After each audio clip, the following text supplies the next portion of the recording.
हमें कोई भी व्यक्ति शिक्षा लेने से रोक नहीं सकता। इवन आपके पेरेंट्स भी आपको शिक्षा लेने से रोक नहीं सकते।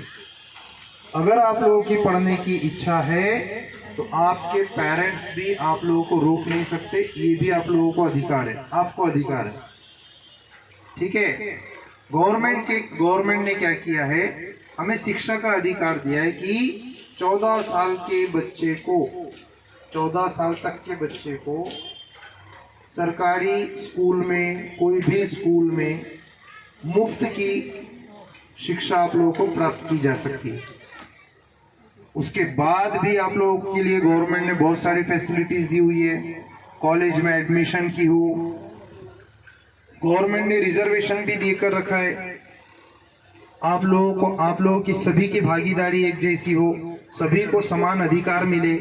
इस वजह से सरकार ने सभी वर्ग के लिए, सभी जातियों के लिए शिक्षा उपलब्ध कराई हुई है। आप लोग कहीं पर भी किसी भी इंस्टीट्यूट में केजी से लेकर के पीजी तक आप लोग शिक्षा ग्रहण कर सकते हो। किसी भी प्रकार का लड़के हो या लड़की हो, किसी के लिए भी कोई भी बंधन नहीं है ना। ये शिक्षा का अधिकार आप लोगों को शिक्षित करने के लिए है।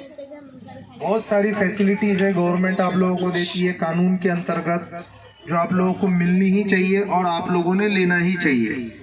उसके बाद में हमें एक पोक्सो एक्ट है, जो हमें बच्चों पर जो अत्याचार होते हैं, लड़कियों पर जो अत्याचार होते हैं, वो अत्याचार नहीं होना चाहिए। इसलिए गवर्नमेंट ने बहुत ही स्ट्रिक्ट कायदा बना करके रखा है, जिसे पोक्सो एक्ट कहते हैं। वो एक्ट के अंतर्गत आप लोगों के साथ में, बच्चों के साथ में अगर कोई भी व्यक्ति छेड़खानी करते, किसी भी प्रकार के आप लोगों को हरासमेंट करते हैं, मेंटली हरासमेंट, फिजिकली हरासमेंट, आप लोगों का किसी भी प्रकार से अगर कोई शोषण करता है, वो शोषण के खिलाफ आप लोग पुलिस स्टेशन में अपने पेरेंट्स को जानकारी दे करके, पुलिस स्टेशन में कंप्लेंट करा करके वो व्यक्ति के खिलाफ आप लोग एक्शन ले सकते हैं। और इसके लिए गवर्नमेंट ने इतना कठिन कायदा बना करके रखा है कि अगर आप लोगों की कंप्लेंट उसके नाम से दर्ज हो जाती है, उसके बाद में उस व्यक्ति को जमानत भी नहीं मिलती। बट आप लोगों को अगर ऐसी घटना से आप लोग सामना करते हैं या आप लोगों के साथ में होती है, तो इमीडिएटली आपको पुलिस स्टेशन में जाकर के उस व्यक्ति के खिलाफ कंप्लेंट लिखानी होती है। ठीक है। अपराध करना ये भी कानूनी तौर से बुरा है, और अपराध सहन करना ये भी बुरा है। अगर आप लोगों के साथ में किसी भी प्रकार का अत्याचार, दुराचार, दुर्व्यवहार होता है, आप लोगों ने उसकी कंप्लेंट कराना चाहिए। ये भी आप लोगों को अधिकार गवर्नमेंट ने दे रखा है। फांसी की सजा तक का इसमें प्रावधान है। उसके बाद में आप लोगों को सुरक्षा का अधिकार, सुरक्षा का अधिकार आप लोगों को किस बात की सुरक्षा देता है? सुरक्षा का अधिकार यह होता है कि आप लोग किसी भी समस्या को लेकर के कभी भी पुलिस स्टेशन में जाकर के कंप्लेंट करा सकते हैं। यदि आप लोगों को कोई भी व्यक्ति परेशान करता है, तो आप लोगों को पुलिस की जिम्मेदारी है कि आप लोगों को सुरक्षा प्रदान की जाए। बहुत सारी सिक्योरिटी होती है, पता है, Y security, Y plus security, Z security, Z plus security, SPG protection होते हैं ना। एसपीजी प्रोटेक्शन किसको प्राप्त होता है? हमारे देश के राष्ट्रपति, प्रधानमंत्री को। उससे थोड़ा सा कम लेवल की जो सिक्योरिटी है वो है जेड प्लस सिक्योरिटी। जो बड़े बड़े मंत्री होते हैं, आप लोगों ने देखे होंगे, कितने सारे गनमैन रहते हैं, उनके सामने पूरी व्हीकल चलते पुलिस की फुल प्रोटेक्शन करके, है ना। तो अगर आप लोगों को वो लेवल की भी सिक्योरिटी चाहिए होगी, जेड प्लस सिक्योरिटी, तो भी आप लोगों को गवर्नमेंट को वो सिक्योरिटी आप लोगों को देनी ही होती है। ये भी आप लोगों को सुरक्षा का अधिकार है। आप लोग किसी भी देश में कहीं पर भी आप लोग जा सकते हैं कानून के अंतर्गत। किसी भी राज्य में आप लोग घूम सकते हैं, कहीं पर भी आप लोगों का कोई बंधन नहीं है। ठीक है। ये हमारे लिए सुरक्षा के अधिकार के अंतर्गत आप लोगों को ये मिलता है। उसके बाद है स्वास्थ्य का अधिकार। स्वास्थ्य का जो कानून है, स्वास्थ्य का कानून आप लोगों को बचपन में आप लोगों ने बहुत सारे वैक्सीन लिए होंगे, पोलियो के, है ना। उसके बाद में बहुत सारे टीके आप लोगों को लगाए होंगे, 6 महीने का, 1 साल का, 1.5 साल का, 5 साल का, 2.5 साल का, ऐसे बहुत सारे टीके होते हैं। वो गवर्नमेंट अस्पताल में आप लोगों को फ्री में लगाए जाते हैं। गवर्नमेंट की हमेशा से कोशिश रही है कि हमारे देश के जो भी नागरिक है उनको स्वास्थ्य का अधिकार मिले, जिसके अंतर्गत आप लोग अपना जो जीवन है स्वस्थ बिता सके।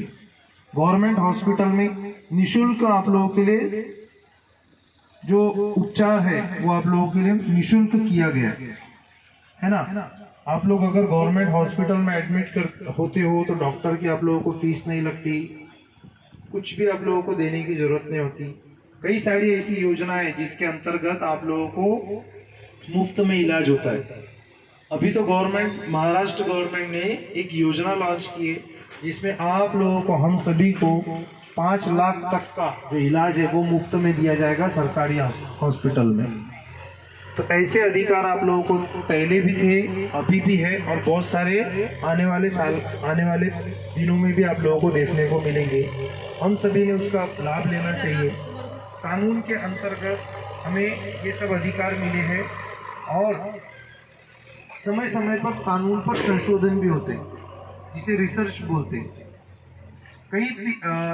कई कानून ऐसे हैं जो बहुत पुराने दौर से, कई सालों से, मतलब सदियों पुराने, अंग्रेजों के जमाने के, लेकिन वो पीरियड में अलग था, इस पीरियड में अलग है। तो गवर्नमेंट क्या करती है, ऐसे कानूनों को समय समय पर संशोधन करके, रिसर्च करके उन पे नए रूल्स रेगुलेशन बनाती है, नए कानून बनाती है, और उसके अंतर्गत आप लोगों को जो भी फैसिलिटीज मिल सके वो गवर्नमेंट देने का आप लोगों को काम करती है।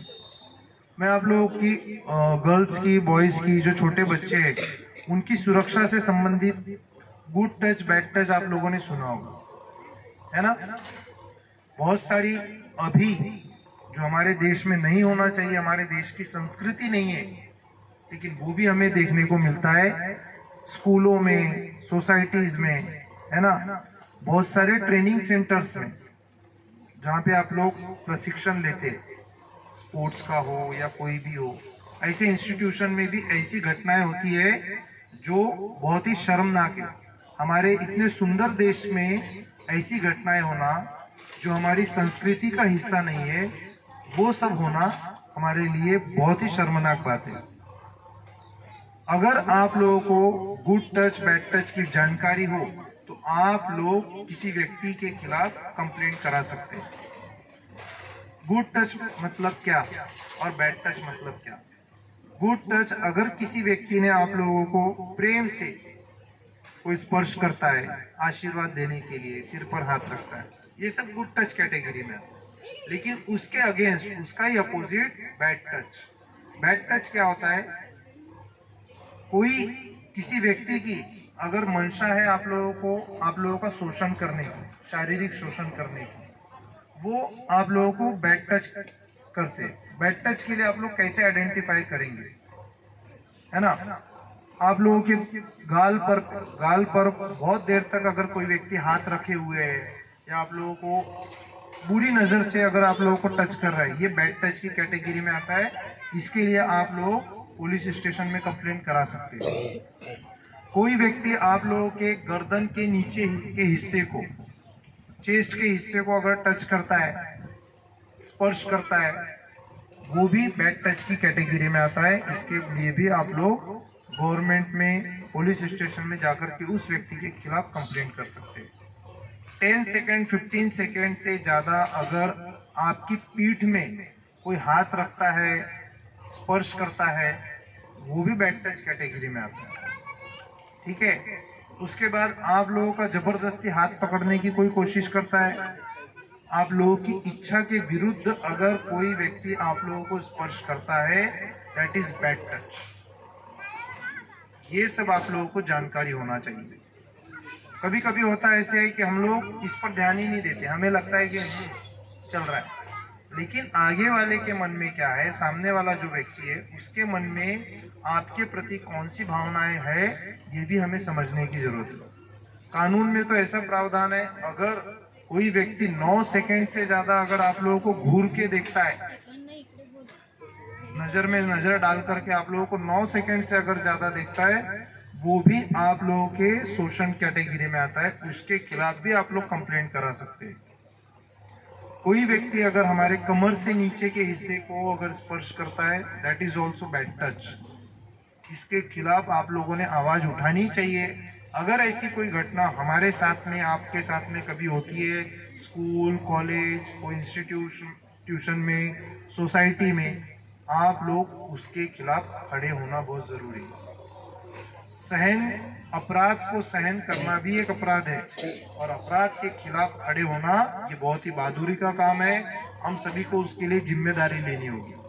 तो ये सब प्रावधान जो है, ये सब कानून जो है, ये सब कायदे जो है, ये हमारी सुरक्षा से संबंधित है, हमारे स्वास्थ्य से संबंधित है।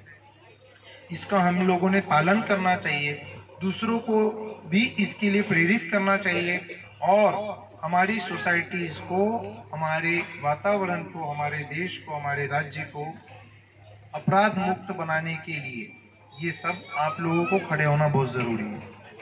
हम लोग रोड से चलते, रोड सेफ्टी रूल्स बने हुए है ना, वो भी अधिकार है। आप लोगों को कैसे भी गाड़ी चला, गवर्नमेंट ने अधिकार दिए, इसका मतलब ये नहीं कि आप लोग कैसे भी गाड़ी चलाओ।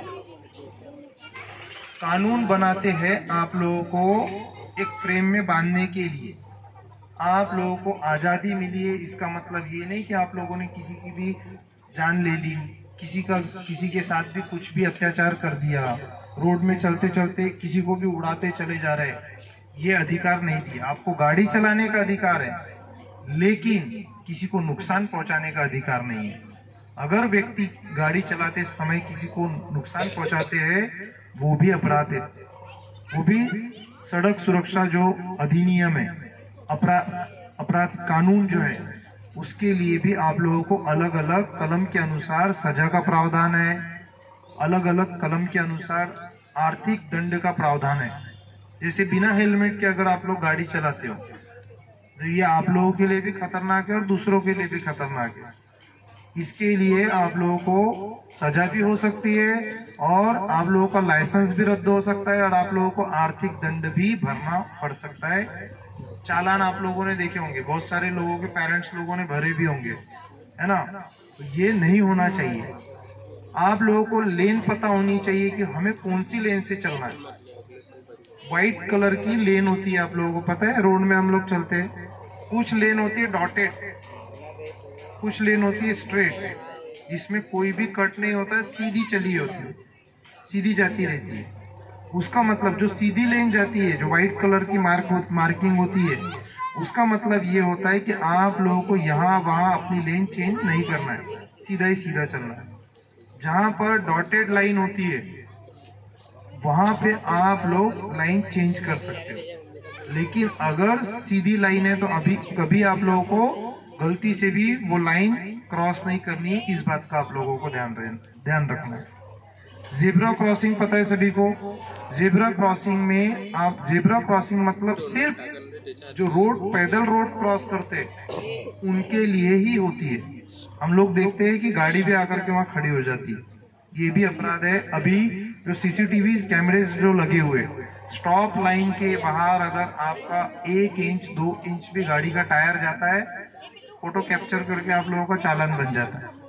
तो जब आप लोग रास्ते पर निकलेंगे, इस बात का आप लोगों ने ध्यान रखना है। कहीं कहीं लिमिट दी हुई होती है 40, अगर आप लोगों को 40 लिखा हुआ कहीं दिख रहा है रोड में चलते समय, समझ जाना कि हमें इस स्पीड के ऊपर में गाड़ी नहीं चलानी है। समझ में आया सभी को? तो ऐसे बहुत सारे एक्ट है, आप लोग उसे पढ़ना चाहिए। जितना आप लोगों को समय मिला, थोड़ा तो भी स्वास्थ्य के लिए क्या योजनाएं हैं, क्या अधिकार है, हमको वो पढ़ना चाहिए। हमारी खुद की सुरक्षा से संबंधित क्या अधिकार मिले हमको, वो पढ़ना चाहिए। और हमारे शिक्षा से संबंधित हमें क्या अधिकार मिले, वो भी हमें पढ़ना चाहिए। तो आगे का प्रोग्राम भी बहुत लगा हुआ है। कानून के बारे में हम जितनी जानकारी दे उतनी कम है। क्योंकि बनाने के लिए ही कम से कम 3 साल के आसपास समय लग गया था, बताने के लिए भी उतना ही समय लगेगा, है ना। ठीक है, मैं अपने शब्दों को यहीं पर विराम देता